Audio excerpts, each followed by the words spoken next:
مردی به نام آرش پس از شنیدن داستان‌های عجیب درباره جنگلی که در نزدیکی دهکده قدیمی قرار داشت، تصمیم می‌گیرد که به آنجا برود. گفته می‌شد که این جنگل محل سکونت ارواح گم شده است. ارواح کسانی که در این جنگل مفقود شده اند و حالا به طور بیوقفه در آنجا پرسه می‌زنند. هنگامی که آرش عمیق‌تر به داخل جنگل می‌رود، صدای خشخش برگ‌ها و شاخه‌های شکسته را می‌شنود. در ابتدا فکر می‌کند که حیوانی است که در اطرافش حرکت می‌کند، اما هرچه پیش می‌رود، صداها بیشتر به زمزمه‌های غمگین و ناخوشایند تبدیل می‌شود. درختان هر لحظه تاریک‌تر و فشرده‌تر می‌شوند.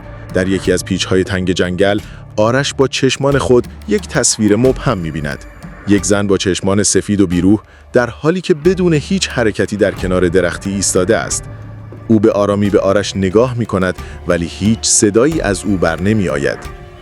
آرش به شدت ترسیده و در تلاش است تا به عقب برگردد، اما پاهایش انگار به زمین چسبیده‌اند. آرش متوجه می‌شود که در این جنگل هیچ چیز طبق معمول نیست. هر لحظه که می‌خواهد از جنگل خارج شود، مسیرها تغییر می‌کنند و درختان به سرعت به هم پیچیده و مسیر را می‌بندند. صدای ارواح گم شده به وضوح می‌آید، مانند فریادهایی که از اعماق زمین بلند می‌شوند. در لحظه‌ای که آرش دیگر هیچ امیدی به خروج از جنگل ندارد، صدای قدم‌های سنگین به گوش می‌رسد. شبحی عظیم با چهره‌ای ترسناک به آرامی از دل تاریکی بیرون می‌آید. شبح به آرش نزدیک می‌شود و در چشمانش می‌نگرد. آرش احساس می‌کند که نفسش به سختی به داخل ریه‌هایش وارد می‌شود. در نهایت آرش دیگر چیزی نمی‌بیند و همه چیز در سکوت محض فرو می‌رود.